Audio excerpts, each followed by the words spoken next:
Paz do Senhor. Hoje nós vamos estar estudando um trecho bem conhecido da palavra do Senhor, que é sobre o jovem rico. E ele fez uma pergunta muito interessante para Jesus, né? O que ele deveria fazer de bom para herdar a vida eterna? Vamos estar lendo em Mateus, no capítulo 19, o versículo 16 em diante. Certa vez, um homem chegou perto de Jesus e perguntou: Mestre, o que devo fazer de bom para conseguir a vida eterna? Jesus respondeu: Por que você está me perguntando a respeito do que é bom? Bom só existe um. Se você quer entrar na vida eterna, guarde os mandamentos. Que mandamentos? Perguntou ele. Jesus respondeu: Não mate, não cometa adultério, não roube, não dê falso testemunho contra ninguém, respeite o seu pai e a sua mãe e ame os outros como você ama a você mesmo. Eu tenho obedecido a todos esses mandamentos, respondeu o moço. O que mais me falta fazer? Jesus lhe respondeu: Se você quer ser perfeito, vá, venda tudo o que tem e dê o dinheiro aos pobres, e assim você terá riquezas no céu. Depois, venha e me siga. Quando o moço ouviu isso, foi embora triste, pois era muito rico. Jesus então disse aos seus discípulos: Eu afirmo a vocês que isto é verdade. É muito difícil um rico entrar no reino do céu. E digo ainda que é mais fácil um rico entrar no reino de Deus. É mais fácil, e digo ainda que é mais difícil um rico entrar no reino dos céus do que um camelo passar pelo fundo de uma agulha. Quando ouviram isso, os discípulos ficaram muito admirados e perguntaram: Então, quem é que pode ser salvo?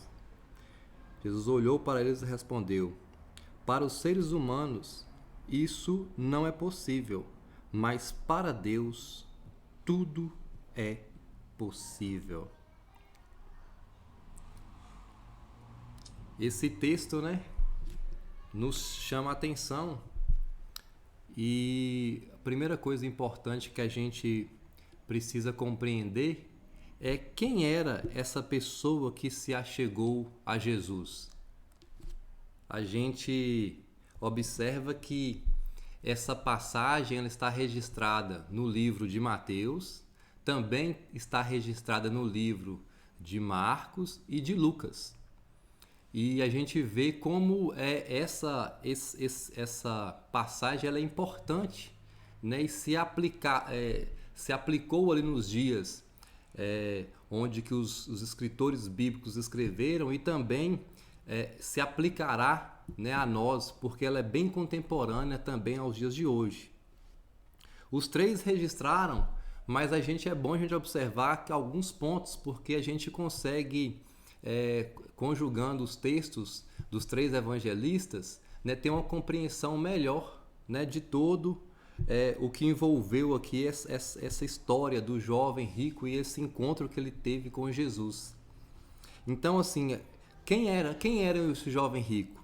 A gente observa que aqui Mateus ele não identifica no primeiro momento quem ele era, mas lá em Lucas já traz esse detalhamento, falando que esse jovem, na verdade, ele era não somente jovem, mas ele também era um dos principais.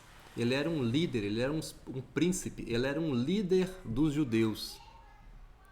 E a gente vê, né, mais adiante no contexto que esse jovem também ele era muito rico, né, tinha muito dinheiro. Outra questão que a gente vê também, que é muito fácil a gente compreender, é que esse jovem era um jovem religioso. né? Era um jovem religioso, porque ele entendia muito bem as Escrituras, falando ali que observava os 10 mandamentos, né? Que ele lia, estudava, né? E que, na verdade, ele tudo ali ele já observava. Então a gente ao olhar para esse jovem, a gente vê que esse jovem era um jovem que ele era um jovem exemplar, né, para a sua época. Né? Imaginemos aqui hoje, né, parece até uma ficção, não uma ficção, né, mas assim uma pessoa que é muito bem sucedida, seria muito bem sucedida nos dias de hoje, porque a gente conjugar aí riqueza, né, ser jovem, ser rico, né, tem um status, fama, porque ele era líder, ele era um príncipe, ele era líder dos judeus, quer dizer, ele tinha aí um status, né? E ali ser religioso, né? Buscar ali, né? Ser correto em todas as suas ações. Então, para todas as pessoas que estavam em sua volta, aquele rapaz, aquele jovem, não era qualquer jovem, era um jovem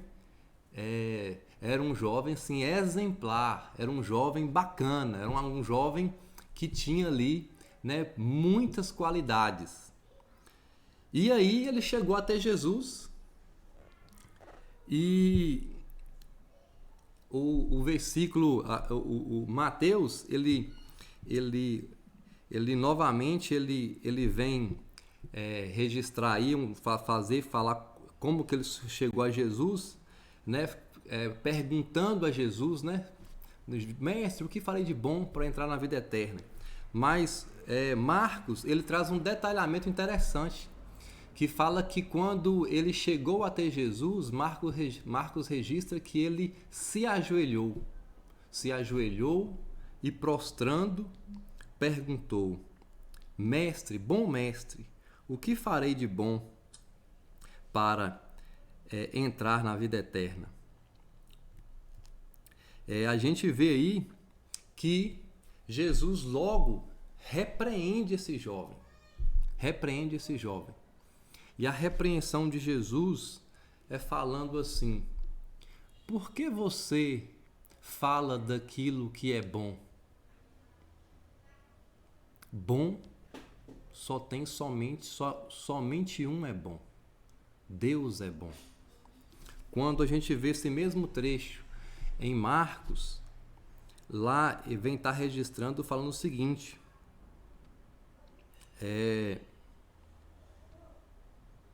bom mestre, que farei para obter a vida eterna?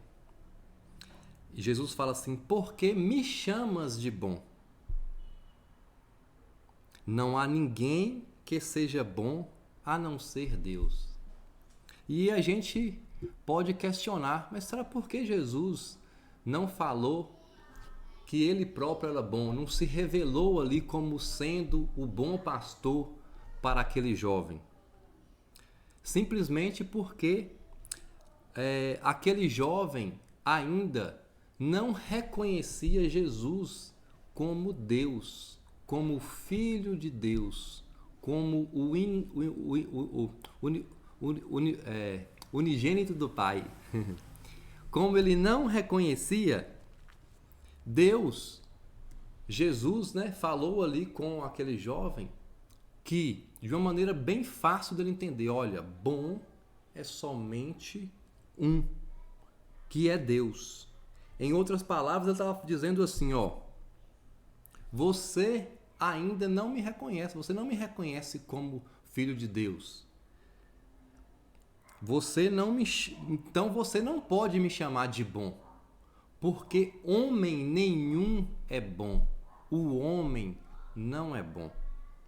Não há nenhum justo sequer. É assim que registra a Escritura. Não há nenhum justo sequer. Na verdade, aquele jovem, ele com todas as suas qualidades, ele aproximou de Jesus, né, elogiando Jesus ali, mas porque naquele primeiro momento ele buscava uma resposta de forma que ele pudesse ser justificado pelas suas obras, pelo aquilo que ele fizesse. Então Jesus já deu uma resposta direta para ele, uma repreensão direta, falando: olha, você não é dessa forma. você não pode ser justificado pelaquilo que você faz, porque ninguém é bom a não ser Deus. Somente Deus é bom. Por isso Jesus respondeu daquela forma.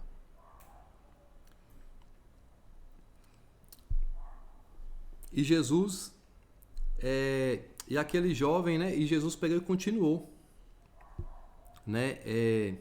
O que farei de bom para dar a vida eterna? E Jesus falou assim: bom só existe um. Se queres entrar na vida eterna, guarde os mandamentos. Se queres entrar na vida eterna, guarde os mandamentos.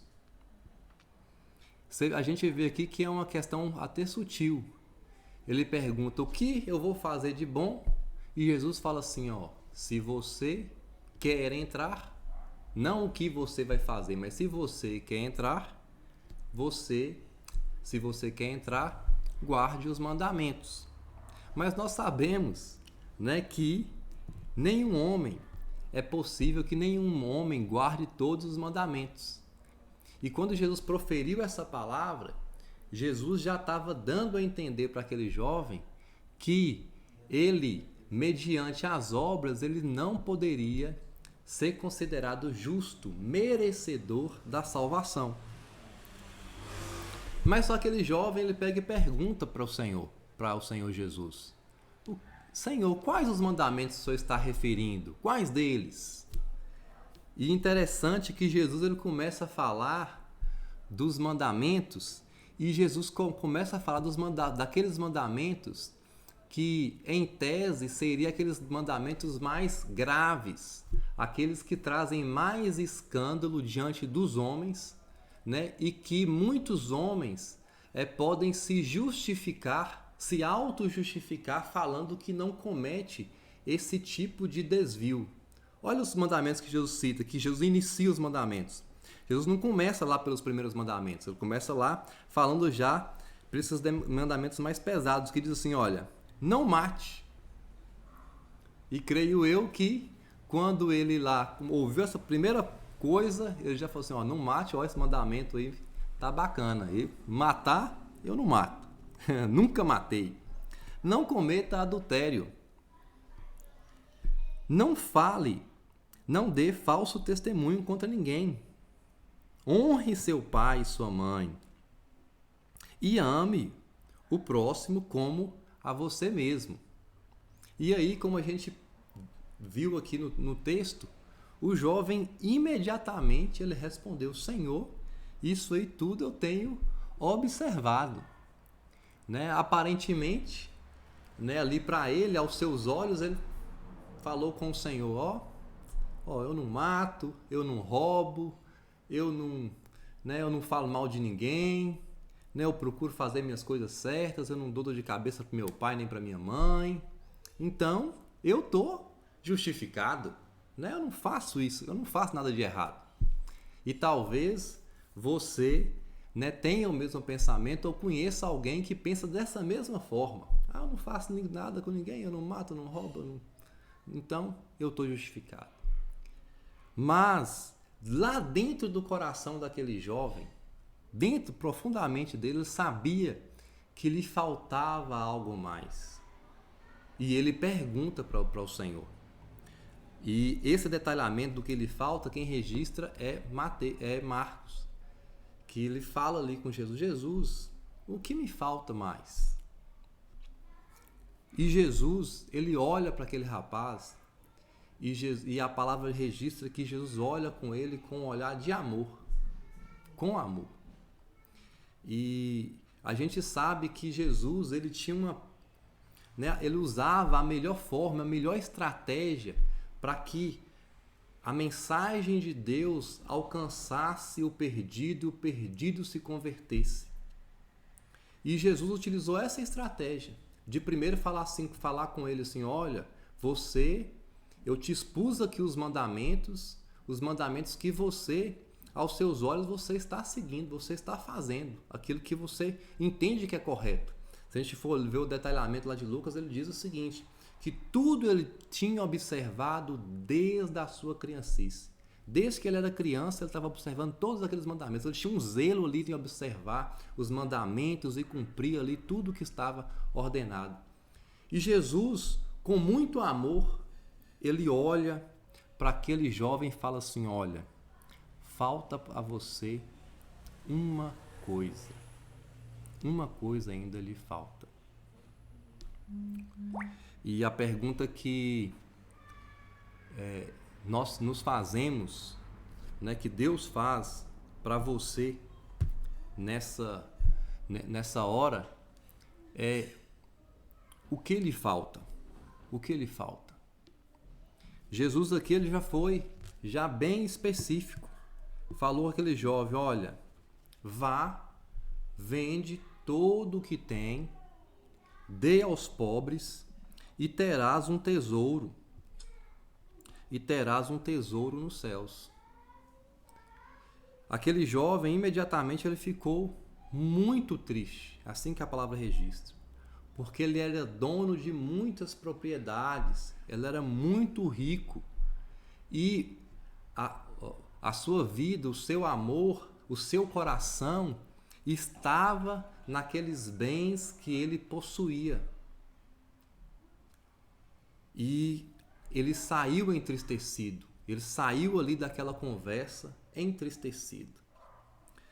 E aqui a gente vê nessa passagem que Jesus, o Deus Todo-Poderoso, ele faz uma exigência a todos nós que é a mesma, que é o primeiro mandamento. Nós precisamos amar ao Senhor mais do que qualquer outra coisa. Esse é um mandamento fundamental, é a base da nossa vida cristã. A gente sabe que a Bíblia ela registra 2 mandamentos, né, como o resumo de toda a lei: amarás a Deus de todo o coração e amarás o próximo como a nós mesmos. E é interessante que quando registra amarás o teu próximo como a nós mesmos, quer dizer, não, eu me amo, então eu vou amar da mesma forma que eu amo o meu próximo, eu vou me amar. Mas quando fala em relação a Deus, fala que nós devemos amar ao Senhor sobre todas as coisas.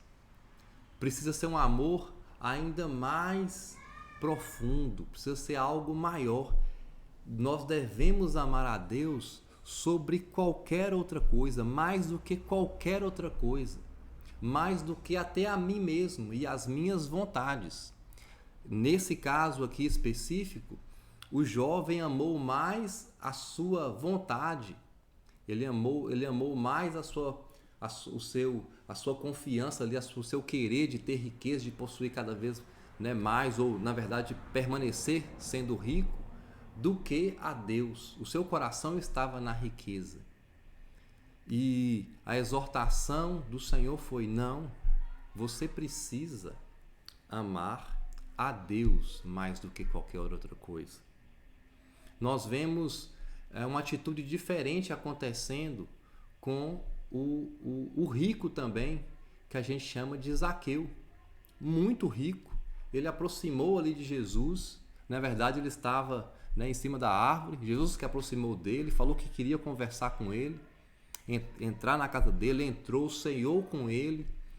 E depois que ele entendeu quem era Cristo, ele automaticamente ele caiu em si e falou assim: Senhor, eu preciso mudar. Eu vou fazer o seguinte: eu vou vender metade dos meus bens, eu vou dar aos pobres. Aquela pessoa que eu fiz algo de errado, que eu fui ali e lucrei um lucro indevido em cima dele, eu vou devolver 4 vezes mais. Então, a atitude dele foi uma atitude de quê? De uma pessoa que se arrependeu e agora queria mudança. Ele estava com disposição no coração de entregar tudo ao Senhor.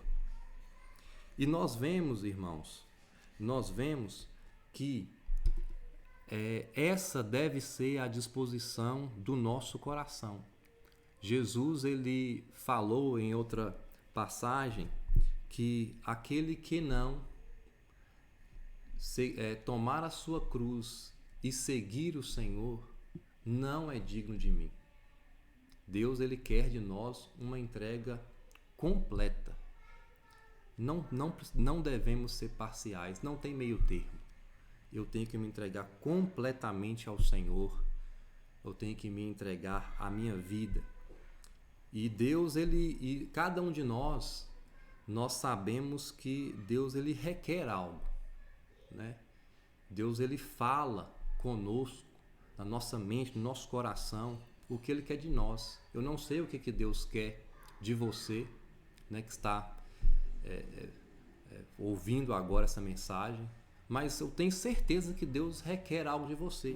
Como esse jovem sabia que faltava alguma coisa para ele, e que você abra o seu coração e entregue tudo ao Senhor.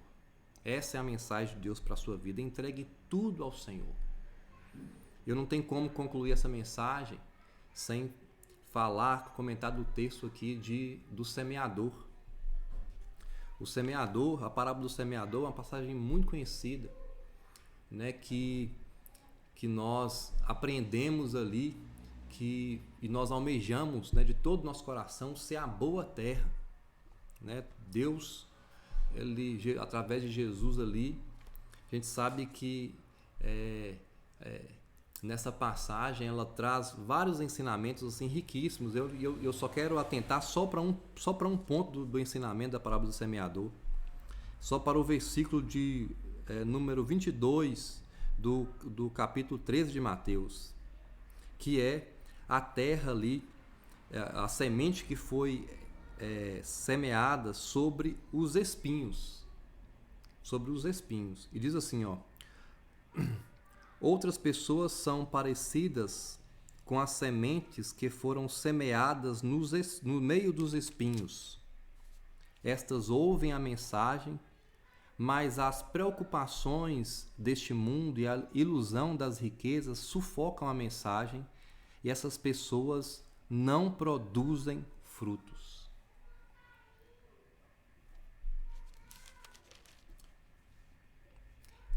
Que o Senhor, ele nos abençoe para que nós não venhamos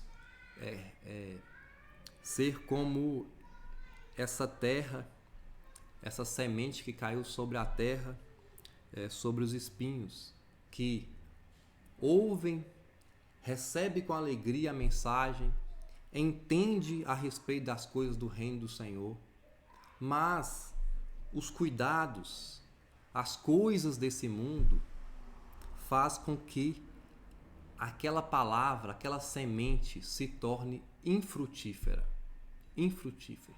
Deus, ele tem chamado a mim e a você a produzir frutos, e muitos frutos.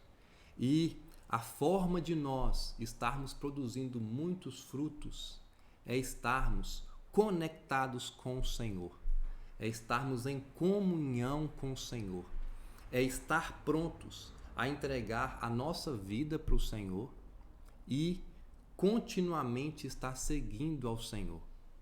Que Deus abençoe as nossas vidas. Nós vamos estar orando agora, pedindo ao Senhor que o Senhor tenha misericórdia de nós. Amém? E que o Senhor, essa palavra, venha nos aplicar aos nossos corações. Ó Pai, nós te louvamos, Deus. Obrigado por mais essa oportunidade que temos de estar meditando na Tua palavra. Obrigado pela oportunidade que temos, Pai, de aprender do Senhor. Senhor, Tu sabes de todas as coisas. Tu sabes, meu Pai, ó Pai, do que está no profundo do nosso coração, as motivações do nosso coração. Senhor, nós pedimos a Ti, Pai, que o Senhor tenha misericórdia de nós, que o Senhor tenha compaixão de nós, porque, Pai, nós não por obras, ó Deus, não por aquilo que fazemos, nós podemos, Senhor, ser salvos ou agradar ao Senhor. Mas, Senhor, nós podemos sim agradar ao Senhor, entregando toda a nossa vida a Ti, para que o Senhor venha nos conduzir em toda boa obra. Ó Pai, nós queremos agradar ao Senhor e nós pedimos ao Senhor que o Senhor venha sobre nós, que o Teu Espírito Santo venha nos conduzir. Ó Deus, nos conduzir em toda boa obra e que nós continuamente venhamos estar ligados no Senhor e produzir muitos frutos para a glória do Teu nome. Em nome de Jesus. Amém. Que Deus abençoe sua vida.